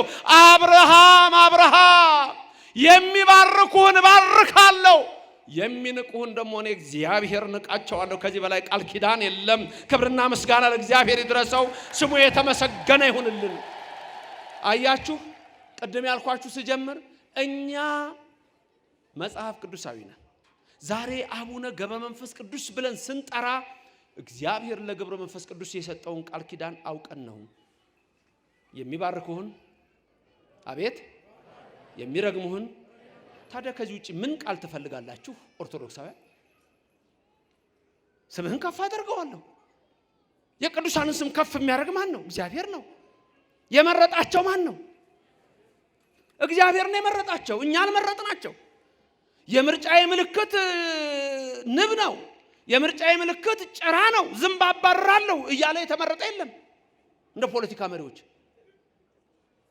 አይደለም እንዴ የሚባል አለ። የፖለቲካ መሪዎች ከፈለጉ ወንዝ የለም እኛ አካባቢ ከተባለ ወንዙንም አመጣዋለሁ ብሎ ይመረጣል። የፖለቲካ መሪ ምን ችግር አለበት? ፖለቲከኞች እኮ ፖለቲክ ማለት ግን በነገራችን ላይ ተቃለች ፖለቲክ ዲሽ ላይ ስታዩ ፖለቲክ ውሸት የሚቀላቅል ነው የእንግሊዝኛው ዲፊኒሽን እንደዛ ማለት ነው። ስለዚህ መብቱ ነው። ፖለቲካ ነው። ሌኒን ነው። ማርክስ ነው። ኤንግልስ ነው። ማኦ ነው። በደርግ ጊዜ እኮ እሱ ነው አይደል የመጣው ወደኛ። አብ ወልድ መንፈስ ቅዱስ ነበሩ በየቦታው የሚሰቀሉት። ማርክስ ኤንግልስና ሌኒን ሆኑ። የውይይት ክበቦች ስብሰባ እሁድ ጠዋት ሆነ ሰው እንዳያስቀድስ። በጣም እኮ የሚገርም ነበር። ሰው እግዚአብሔር ረሳ። አንዱ የታመመ ሊጠይቁ ሄዱ። ድሮ ያኔ ገና እዚህ ሳስተምርም ነግራቸዋለሁ። እቺን አስታውሳለሁ። የዛሬ 20 ዓመታት በፊት ይሁን የታመመ ሊጠይቅ ሄዱ። ይሰፋ ነው እሱ። ክርስቲያኖቹ ምን እያሉ ወጡ? እግዚአብሔር የታመመ ሰው እኮ ነው ያልኩት አባቴ። የታመመ ሰው ጠይቀ ስትወጣም እንደምትለው እግዚአብሔር ይማርህ። እሱ ምን ይበል? እግዚአብሔር የለም ይላል። ቀን ማታ ተደፍቶ ሊሰግድ ይችላል። ከዛ ምን ይበለው? ሁሉም እግዚአብሔር ይማራል። እሱ ምን ይበል? ወንድሜ ለመዳን ሞክር። በራስ መዳን አለ እንዴ? ኒው ኤጅ ሙቭመንት ነው ይሄን የሚለው። ይሄ ሎ ኦፍ አትራክሽን የሚላል መሰለ። ራሴን በራሴ ፈወስኩ፣ ራሴን በራሴ አዳንኩ። እንደዚህ አይነት በሽታ ነበረብኝ። ይሄን የጀመረው ፊንሃስ ኩምቢ ይባላል። ጠንቋይ ነው። የኒው ኤጅ ሙቭመንት መስራች ነው ፊንሃስ ኩምቢ። የኒው ኤጅ ሙቭመንት ይሄ አነቃቂ ተብሎ አሁን እዚህ ሀገር የሚያራምዱት ይሄ ሎ ኦፍ አትራክሽን አንዱ መስራች ፊንሃስ ኩምቢ ይባላል። ልም ያለ ጠንቋይ። በፊት ሰዓት ሰሪ ነበር። የሳምባ በሽታ ያዘኝ አለና ራሴን አዳንኩት አለ። ከዛ በኋላ ሰው ራሱን በራሱ ማዳን ይችላል። እግዚአብሔር የሚባል ነገር የለም፣ ራሱ ነው። ለመዳን ሞክር አሁን ይባላል። ምን ብያችሁ ነበር ቅድም? እያንዳንዱ ነገራችን ምንድነው ብያችኋለሁ? የኛ እግዚአብሔራዊ ነው። ለዚህ ሁለት የፊሎሶፊካል ኮንሰፕቶች በየብዙ ቦታዎች ስለምናገር አሁንም እንድትሰሟቸው መፈልጋቸዋለሁ። ሁለት ናቸው የሚለዩን እኛና ምዕራቡን ዓለም ወይም ኦርቶዶክስን ከሌላው ዓለም የሚለዩ ሁለት ኮንሰፕቶች አሉ። ፊሎሶፊካል ናቸው። ቃሎቹን ልንገራችሁና በአማርኛ ነግራችኋለሁ። መጀመሪያ በግሪክ፣ ቀጥሎ በእንግሊዝኛ፣ ቀጥሎ በአማርኛ ልንገራችሁ። በግሪኩ ያለው እሳቤ አንትሮፖስ ማለት ሰው ማለት ነው። አንትሮፖሴንትሪሲዝም ማለት ማን ሴንተርድ ማለት ነው። መሰረቱ የተመሰረተው በሰው ላይ ነው ማለት ነው። ሁለተኛው አስተሳሰብ ቴዎሴንትሪሲዝም ይባላል። ቴዎሴንትሪሲዝም የሚባለው ኮንሰፕት ቴዎሴንትሪክ ማለት ጋድ ሴንተርድ ማለት ነው። ሰው ላይ ሳይሆን ማላይ የተመሰረተ ነው፣ እግዚአብሔር ላይ ነው። ይሄ በፍልስፍናው እይታ ነው። አሁን ይሄ ምን ማለት እንደሆነ ልንገራችሁ። እንዴት ዋላችሁ? እንዴት አመሻችሁ? ነገ ጠዋት ባገኛችሁ እንዴት አደራችሁ ስላችሁ መልሳችሁ ምንድነው? ጉድ ሞርኒንግ። መልሱ ምንድነው? በፈረንጅኛው ጉድ ሞርኒንግ እሱ ነው አይደል? ጉድ አፍተርኑን፣ በቃ ጉድ ኢቭኒንግ። ጥሩ ጠዋት፣ ጥሩ ከሰዓት፣ ጥሩ ቀን፣ ጥሩ ማታ። እዛ ውስጥ የእግዚአብሔር ስም የለም። ምን ላይ ነው መሰረቱ? ሰው ላይ ነው። አንተ ጋር ብቻ ነው፣ ወደ ላይ የለም። ልዩነታችን ይሄ ነው። የሆነ ሰው ስጦታ ሰጥቶ የእናንተ መልስ ምንድነው? ስጦታ ሲሰጣችሁ እግዚአብሔር ይስጥልኝ አይደል? እግዚአብሔር ይስጥህ፣ እግዚአብሔር ይስጥሽ። ወንድ ብቻ ነው የሚሰጠው። እግዚአብሔር ይስጥህ፣ እግዚአብሔር ይስጥሽ፣ እግዚአብሔር ይስጥልኝ አይደለም እንደ ቃሉ እግዚአብሔር ይስጥልኝ አይደለም? እንደሱ ነው ለምትሉት። በእንግሊዘኛው አንድ ሰው ሰጥቷችሁ ምን እንደምትሉት? እግዚአብሔር ይስጥልኝ ነው የምትሉት? ቴንክ ዩ አይደለም? ቴንክ ዩ ምክንያቱም አንትሮፖሴንትሪክ ነው። የምዕራቡ ዓለም ከእግዚአብሔር የሸሸበት ምክንያት ሰው ላይ ነው የተመሰረተው። እኔና እናንተ ግን የተመሰረተው በእግዚአብሔር ቅዱስ መጽሐፍ በአባቶቻችን ትምህርት ላይ ነው። ማይመስገን ማን ያሳደረን? ማን ነው ያዋለን? ማን ነው ያስመሸን? ማን ነው እችን አሁን አየር ምን ተነፍሳትን የሰጠን? እሱ ያልተመሰገነ ታዲያ ማን ሊመሰገን ነው? ክብርና ምስጋና ለእግዚአብሔር ይድረሰው። ህይወታችሁ ባህላችሁ ምንድነው? መጽሐፍ ቅዱስ። ይሄ ነው። ለዚህ ነው ኦርቶዶክስ ተዋሕዶ ቤተክርስቲያን ትልቅ መሰረታዊ ነው። ለቅዱሳን የምንሰጠው ክብር ራሱ ከመጽሐፍ ቅዱስ የተወሰደ ነው። ይሄ ሌላ ቦታ የለም። አሁን ኒው ኤጅ ሙቭመንት የሚባል ቅድም መምህሩ ሲናገሩ ሰምታችኋል። አዲስ የጻፍኩት መጽሐፍ እዛ ብትሄዱ ኒው ኤጅ ሙቭመንት ሄዳችሁ እንዴት ዋላችሁ ብትባሉ መልሳችሁ ምንድነው? እግዚአብሔር ይመስገን። ኒው ኤጅ ሙቭመንት ውስጥ እንደሱ የለም። እንዴት ናችሁ ብትለው ድንቅ ነኝ ነው የሚለው። እግዚአብሔር አይጠራም። አንድ ሰሞን አንድ ሰላምታ መጥቶ በዚህ ሰላምታ ላይ አስተምሬያለሁ። ሰው ሲያገኛችሁ ሰላም ነው የሚለው አሁንም የቀረ አይመስለኝም። ሰላም ነው፣ አማን ነው። የእናንተ መልስ ምን ሊሆን ነው? አብሮ አይ ታይ ወዴት ነው?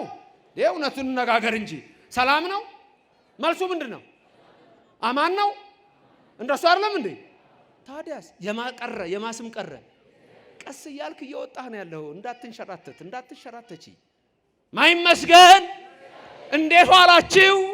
እንደምን አደራችሁ? እንዴት አመሻችሁ? ማይመስገን። መሰረታችን እሱ ነው። እሱን ያኖረን። ክብርና ምስጋና ለእግዚአብሔር ይድረሰው። ወደዚች ምድር ማለት ወደዚች አስተሳሰብ፣ ወደ ኦርቶዶክስ አስተሳሰብ፣ ወደ መጽሐፍ ቅዱስ አስተሳሰብ መምጣት ማለት ነው። ሎጥ ከሰዶም ሲወጣ ትንሽ ተራራ ነበረችና ወደዛ ተራራ ላምልጠው ሂድ ወደ ተራራው ሽሽ አሉትና ሚካኤልና ገብርኤል ነገሩት። ቅዱስ ሚካኤል ይጋርዳችሁ፣ ቅዱስ ገብርኤል ጋሻ ይሆናችሁ። ሎጥን እጁን ይዘው እኮ ነው ያወጡት። እኔ ይደንቀኛል እኮ የሎጥን ታሪክ ታውቃላችኋል። ሲወጣ ከሰዶም እሱ እዚህ መሃል ላይ አርገውት ሎጥን ሚካኤል በዚህ ገብርኤል በዚህ ይዞት እንደገና ደግሞ ልጆቹን ይዘው አወጧቸው ወደዛ ተራራ። ትንሽ ተራራ ነች፣ ትንሽ ምድር እኮ እመቤታችን ናት። እናንተ የሰሉስ በዕለተ ሰሉስ እኮ የምትመሰለው እመቤታችን የውዳሴ ማርያም ትርጉም መቼም ሰማላችሁ በፍልሰታ አንቲውቱ ገራሂቱ ውዳሴ ማርያም ላይ የምታዩት እኮ ነው። በዕለተ ሰሉስ እኮ እግዚአብሔር ዓለምን ሲፈጥር በሶስተኛው ቀን ምን አለ? ምድር ሳይዘሩባት እህል ታብቀላለ። አበቀለች ምድር ሳይዘሩባት። ያቺ ምድር እመቤታችንን ትመስላለች። እመቤታችን ያለ ወንድ ዘር አምላክን ያውም አምላክን ያለ ወንድ ዘር ጸንሳ ወለደች። በዛች ምድር ትመሰላለሽ የሚላት ይሄን ሁሉ እያመጣ ነው። ክብርና ምስጋና ለእግዚአብሔር ይድረሰው። ና ወደማሳይ ምድር ውጣ። ለጊዜው ከነዓን ነው። በሚስጥሩ ቤተክርስቲያን ናት። በሚስጥሩም እመቤታችን ናት። መጨረሻም ደግሞ ሰማያዊት ኢየሩሳሌም ናት። እንግዲህ ገነት መንግስተ ሰማያት ናት። ያችን ገነት መንግስተ ሰማያት ለመውረስ ነው የምንመጣው። ወደዚህ ምድር ስንመጣ ገና ቅዳሴ ሲጀምሩ ምን እያለ ነው የሚመጣው? ኩሉ ዘገብራ ለጽድቅ ጻድቁ እቱ ነው የሚላችሁ እኮ። ጻድቅ የሆነ ወደዚህ ይምጣ። ስትመጡ ደግሞ በግዕዝ ስለሆነ ነው እንጂ ምን እያሉ ነው የሚመጡት? ካህናቱ ዲያቆናቱ፣ እናንተም አብራችሁ የምትሉት ይበል ፈላሲ ዘገባ ሀበ እግዚአብሔር ይላል። ወደ እግዚአብሔር የገባ እወጣለሁ አይበል። ጠርቷችኋልና ከዚች አትወጡም። ፈላሲ ነኝ አትበሉ። መታችኋል። ትኩላን ሙንቱ ውስጥ ቤተ እግዚአብሔር ናችሁ። በዚህ ትተከላላችሁ፣ በዚህ ትኖራላችሁ። ያን የእግዚአብሔር መንግስቱን ያወርሳችሁ ዘንድ የታመነ ነው። ክብርና ምስጋና ለእግዚአብሔር ይድረሰው። አብርሃም ና ወደማሳይህ ምድር ውጣ አለው። ለጊዜው ከነዓን ነው። አባቶችህን ልጆችህን እንዲያወርሳቸዋለሁ አለው።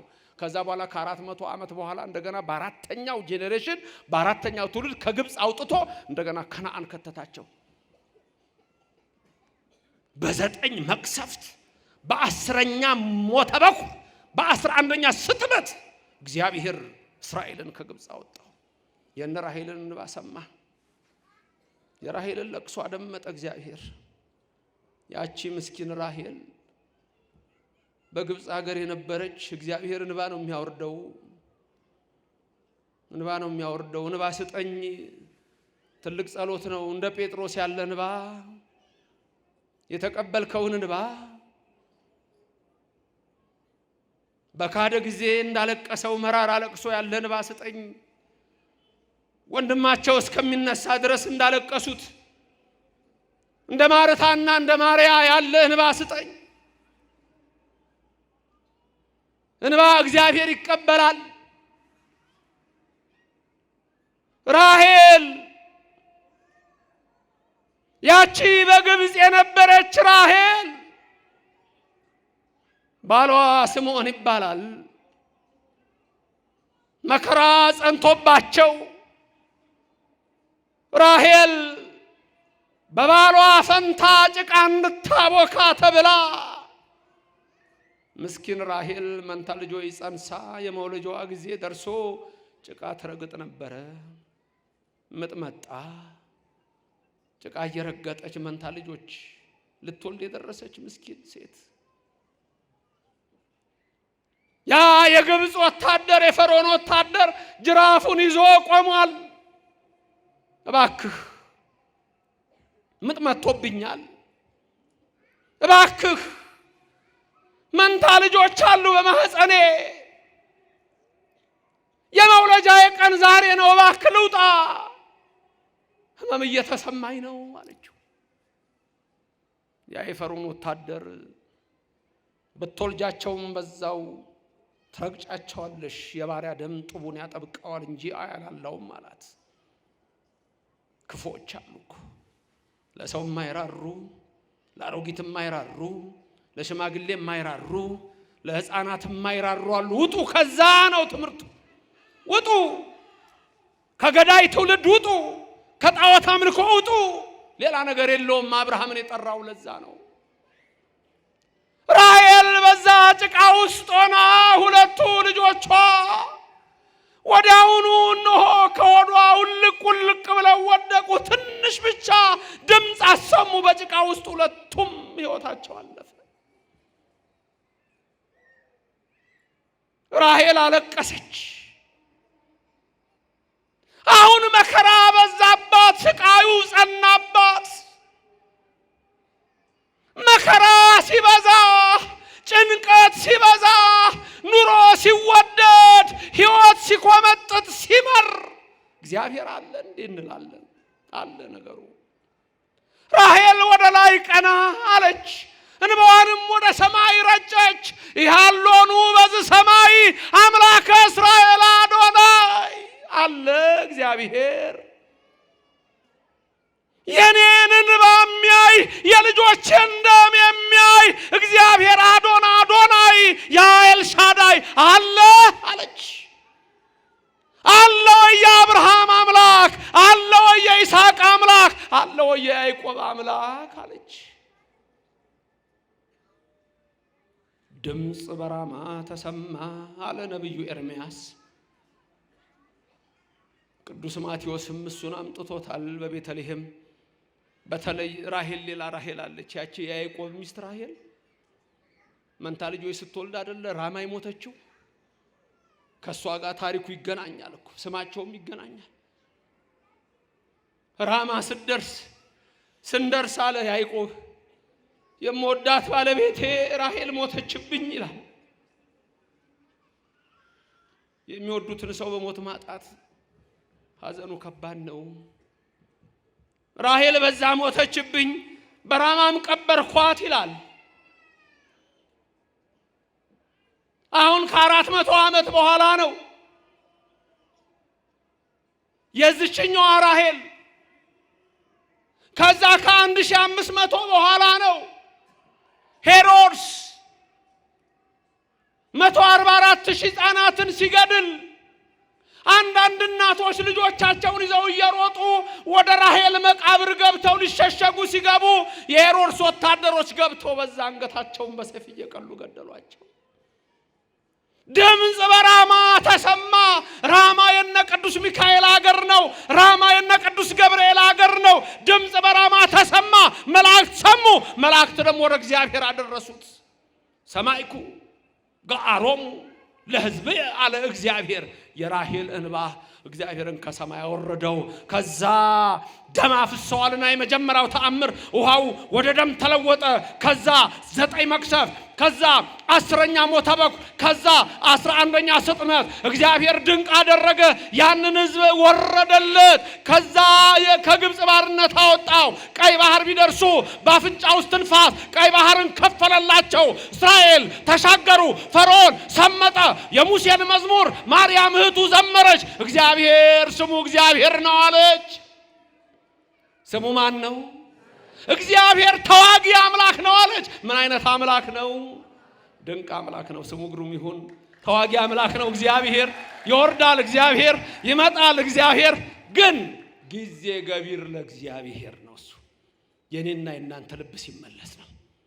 የኔና የናንተ ልብ ካልተመለሰ የለም። ውጣ፣ ከጫት ውጣ፣ ከሽሻ ውጪ፣ ከርኩሰት ውጡ፣ ከዝሙት ውጡ፣ ከመለያየት ውጡ፣ ከመነካከስ ውጡ።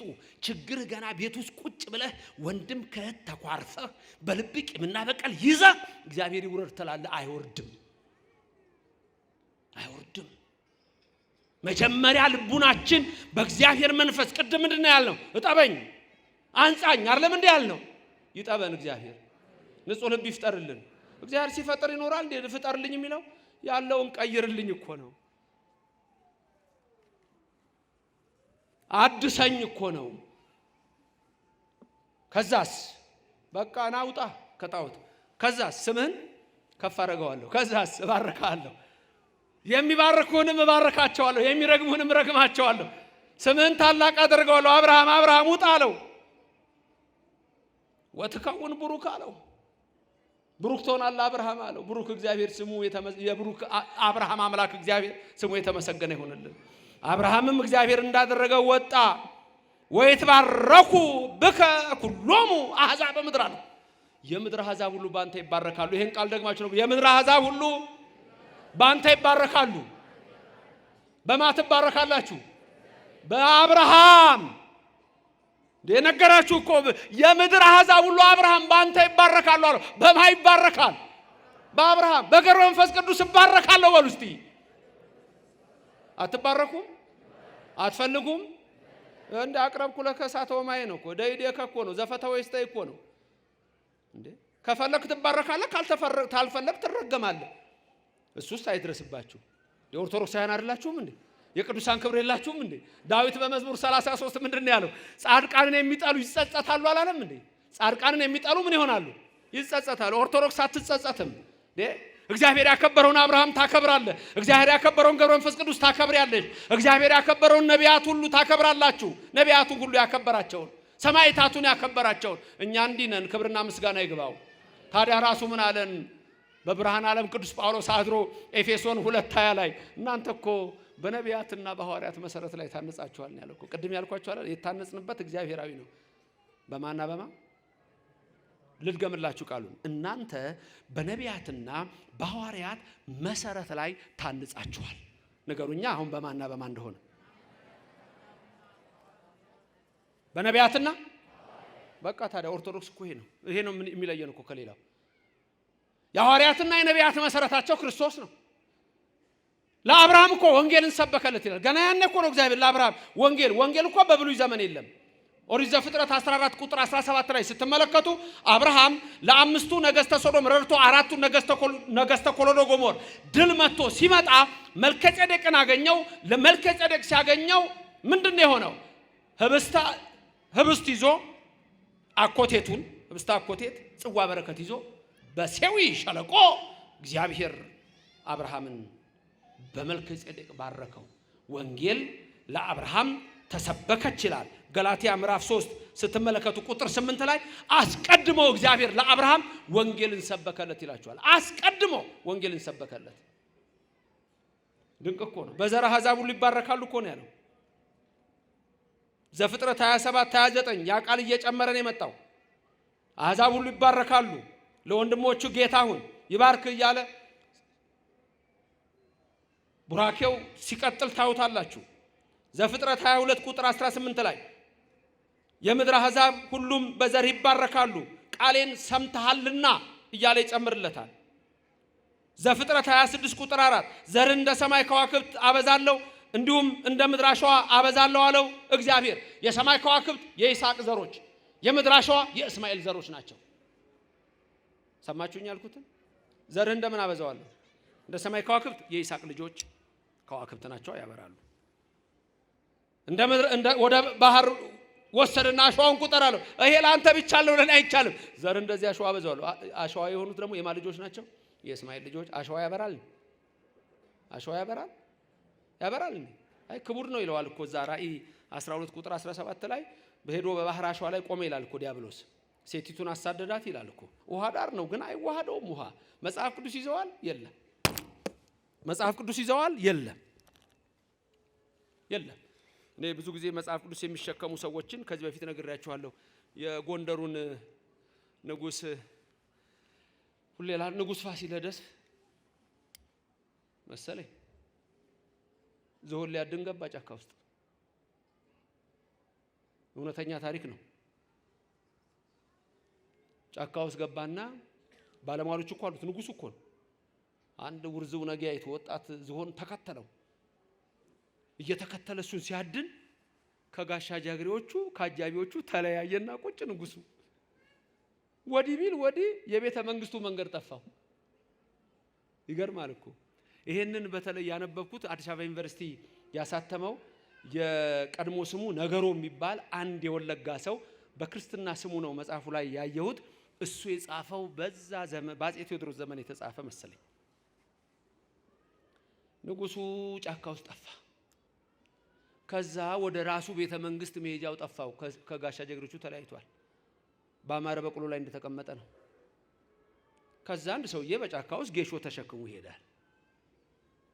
አንተ ሰው እንዴት ዋልክ አለው። እግዚአብሔር ይመስገን። የጎንደርን የቤተ መንግስቱን መንገድ ታውቀዋለህ? አሳምሬ እና ባክስት ያሳየኝ። ጌሾ የለማትቼ እከፍልሃለሁ። ከከፈልከኝ ታዲያ ምን ጨነቀኝ? በልሽ ምራይ። አንተ በአማረ በቅሎ ተቀምጠህ እኔ በግሬ ና በል ተፈናጠጥ። ከንጉሱ ጋር አላወቀማ ንጉሱ ከንጉሱ ጋር።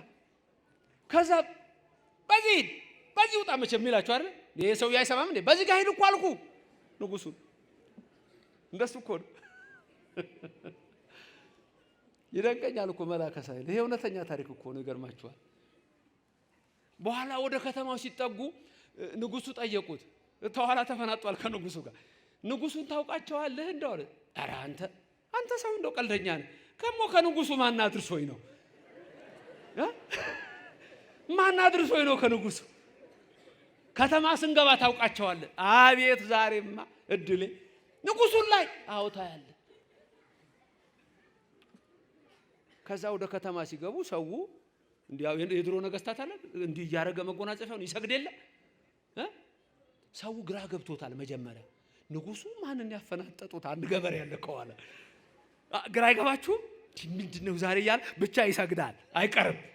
ከዛ ሰው ሲሰግድ አንተ አሉት። አቤት አሁን ንጉሱን አወካቸው አለ። የታሉ ሰው የሚያደርገውን አታይም እንዳለ። ሰውማ እየሰገደ ነው።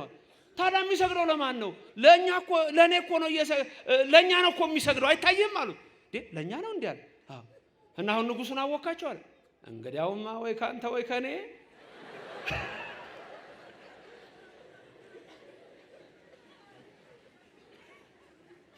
እኔ ይሄንን በምን ወስደዋለሁ መሰላችሁ? ኢየሱስ እና ቃል የሚስሉ መጽሐፍ ቅዱስ ተሸክመዋል። አያውቁትም ኢየሱስ የለም። ተመልከቱ። ወይ ካንተ ወይ ከኔ እንዳሉት እያደገ ሲመጣ እምነታቸው ኢየሱስን አማላጅ ይሉና መጨረሻ ላይ እኔ ኢየሱስ ነኝ ነው የሚሉት። ጭራሽ ወይ ካንተ ወይ ከኔ አለ። ኢየሱስ ይሻላል። አብርሃም ወደማሳይ ምድር ውጣ፣ ወደዛ ወደማሳይ ምድር ውጣ፣ እባርካለሁ፣ አሕዛብ ሁሉ በዘርህ ይባረካሉ። እኔና እናንተ ዛሬ በአብርሃም እንባረክነን። ክብርና ምስጋና ይግባው። የአብርሃም አምላክ ብለን እናመሰግነዋለን። ክብር ምስጋና ይግባው። በሲና ተራራ ላይ እግዚአብሔር ለሙሴ የነገረው ኦሪት ዘጸአት ምዕራፍ 3 ላይ ማነው ስምህ? ሄጄ ውጡ ስላቸው ማላከኝ ብላቸው ማልበላቸው? ሙሴ ሂድ የአባቶቻችሁ አምላክ ወደ እናንተ ላከኝ በል። የአብርሃም የይስሐቅ የያዕቆብ አምላክ በል። ኦሪት ዘጸአት 3:14 ይሄም ለዘላለም ስሜ ነው አለ እግዚአብሔር። ክብርና ምስጋና ለስሙ ይድረሰው። ለዘላለም ስሜ ነው። ሂድ የአብርሃም የይስሐቅ የያዕቆብ አምላክ ላከኝ በል። አብርሃም በዘርህ ይትባረኩ ኩሎሙ አሕዛብ በምድር፣ በዘር አሕዛብ ይባረካሉ አለ። ሚስጥሩ መጨረሻ ላይ ያው እመቤታችን ነች። ከአብርሃም የመጣች የዳዊት ልጅ የአብርሃም ልጅ እያለ ማቴዎስ የሚጽፈው። ማቴዎስ ወንጌሉን ሲጀምር በምዕራፍ 1 ቁጥር 1 ላይ ምን ይላል? መጽሐፈ ልደቱ ለእግዚእነ ኢየሱስ ክርስቶስ ወልደ ዳዊት ወልደ አብርሃም ይላል። እንዲህ ነው የሚለው ሲጀምር፣ የዳዊት ልጅ የአብርሃም ልጅ አለ። አያችሁ፣ ያች እኮ እመቤታችን ናት። በእሷ ዘር በኢየሱስ ክርስቶስ የተባረክን እኔና እናንተ እኮ ነን። ያዳንን ኢየሱስ ክርስቶስ ክብርና ምስጋና ይግባው። ኢየሱስን የምታውቅ ቤተክርስቲያን እቺ ናት። ኢየሱስን የምታውቅ እቺ ናት። መሰረቷ ቤተክርስቲያኗ ችንካሩ ነው። ከላይ ጉልላቷ የሸዋ አክሊሉ ነው። በብዙ ነገር ወበብዙ መክፈልት አይዳ እግዚአብሔር ለአበዊነ በነቢያቲሁም ትካት የሚለው ይሄንን ነው። በነቢያት ነገረን፣ በሐዋርያት ነገረን፣ በምሳሌ ነገረን። በምሳሌ ዘእንበለ ምሳሌ በመሶበ ወርቁ በማይጠንተ ወርቁ በተቋመ ወርቁ በበትረ አሮኑ ነገረን። ሁሉ እኮ ያ ነው ሚስጥሩ። በአምሳል በመርገፍ ነገረን። በአምሳለ ነበልባል ወሐመልማል ለሙሴ፣ በአምሳለ ጸምሮ ጠል ለጌዴዎን። ይሄ ሁሉ እኮ ነው እኮ። በአምሳለ አንበሳ መፍርህ ለእዝራ፣ በአምሳለ እብን ቀወም ለዳንኤል። እግዚአብሔር እኮ ድንቅ ነው። እንዲህ እያደረገ እኮ ነው የገለጸልን። ከሰማይ ወርዶ ያዳነን ክብር ምስጋና ይግባው። ወደማሳየ ምድር ውጣ፣ ወደ ኦርቶዶክስ ቤተክርስቲያንና ወደ ቅድስት ድንግል ማርያምና በዕለተ ሰሉስ ምድር የተመሰለች ይሄን ሁሉ የሚያደርግልን ደግሞ የሁሉ አባት እግዚአብሔር ነው። ስሙ የተመሰገነ ይሁን። ከእግዚአብሔር ውጪ ምንም ሌላ ነገር የለንምና ሕይወታችን ሁሉ የበረከት ያድርግልን። ስለዚህ ቅድስት ቤተክርስቲያናችን በየዕለቱ ስንክሳር እያነበበች የቅዱሳንን በረከት ትሳተፋለች። ሱታፌ ነው። የመለኮት ባህሪ ተካፋዮች ናችሁ ነው ያላቸው ቅዱስ ጴጥሮስ እኮ። ሮሜ ስትመለከቱ 8:26 ጀምራችሁ ብታነቡ ደግሞ እኮ እግዚአብሔር አስቀድሞ ያወቃቸውን ጠራቸው አይደል የሚለው። አስቀድሞ ያወቃቸውን ጠራቸው፣ የጠራቸውን አከበራቸው፣ ያከበራቸውን ሾማቸው። እግዚአብሔር። ስለዚህ ገብረ መንፈስ ቅዱስ ስንል፣ ተክለ ሃይማኖት ስንል፣ ጊዮርጊስ ስንል፣ ክርስቶስ ሰምራ ስንል፣ ቅድስት አርሴማ ስንል፣ ቅዱሳኑን ነቢያቱን ሊቃውንቱን ከነቢያት ከዛ ከአዳም ጀምሮ ስንጠራቸው ስሙ ይመስገን። እግዚአብሔር የነሱ አምላክ ለኛ እኮ ነው የሰጠን። እግዚአብሔር ስሙ የተመሰገነ ይሁን።